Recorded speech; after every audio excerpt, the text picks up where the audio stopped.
the send-off. How do you explain what happened? I can't explain it. I'm sorry, the two most embarrassing decisions are that one and the penalty that Ben Williams gave to Saudi Arabia against Uzbekistan the other day for what Denisov did. And I can't explain it. You just said it yourself. There's been 8 fouls in this game, regardless of the fact that it is a massive rival, and we talked about that beforehand. It hasn't been that type of game. And once again, well, we've said this about Australian referees before in our own A-League. You know, he gives a booking to Pilati early on for virtually nothing. And in that situation at the end, OK, the boy goes down, but to send him off like this is absolutely ridiculous. And you can see the anger in the Iranian players as well as the coach, Carlos Queiroz. But there, look, I mean, to book someone there for that when the guy was just that little bit quicker than him, for me, it was ridiculous. Here he goes into the goalkeeper, gets up and pushes him. If anything, you could probably push the goalkeeper because he didn't go into him with any force or hurt him in any type of way. OK, he goes down, but he's not trying to get the guy sent off or anything like that. And I was in as much shock as the Iranians when I think perhaps everybody watching it would have been as well.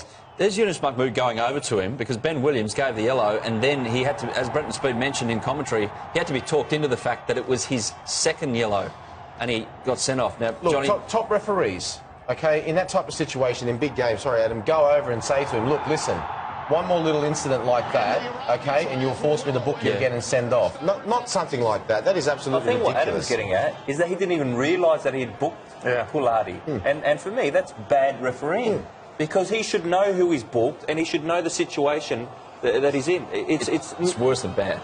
Yeah, well, you know, the thing is, we talk about using common sense, and they need to use common sense in these situations here, and he didn't.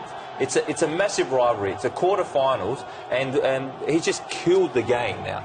What about Yunus Mahmood's actions then, going over and, as Adam mentioned as well, sprinting 100 metres to go to the referee to tell him it was his second yellow card, therefore send him off? Well, the captain for the opposition can do what he wants, but then it's the referee then that has to... Good sportsmanship, though, or just competitiveness? No, well, he's competitive. He's competitive. The referee should just turn around and say to him, listen, Yunus, I'm refereeing, not you. Point taken. That's it.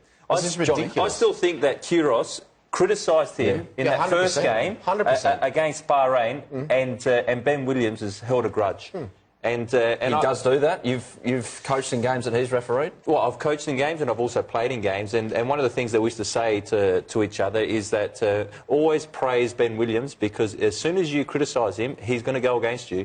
And if you praise him enough, then he might go for you. Funnily enough, as players playing in the A-League, he was the one referee that stood out in terms of that he couldn't be talked to.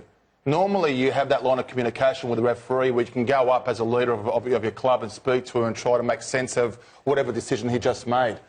You just can't make or have a conversation with this guy. It's as simple as that. And it runs right across the board with all the players that have played and have had experiences with that guy as well.